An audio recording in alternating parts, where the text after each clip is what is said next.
Okay, mga bata, handa na ba kayo?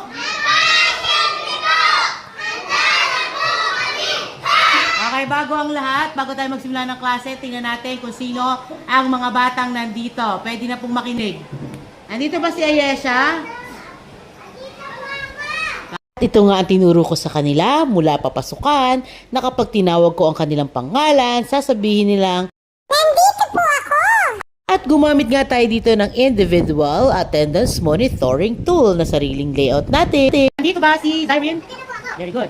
Nandito po ba si Jenica? Very good. Nandito po ba si Empress? Very good. Nandito ba si Mary Atea? Okay, good job. Nandito ba si Jillian? Wala po, absent si Jillian. Nandito ba si Harley? Nandito ba si Sofia Kali? Nandito po ba si Jamsel? Nandito po ba si Cedric? Okay, baka nyo Nandito po ba si Archie? Nandito po ba si Kian?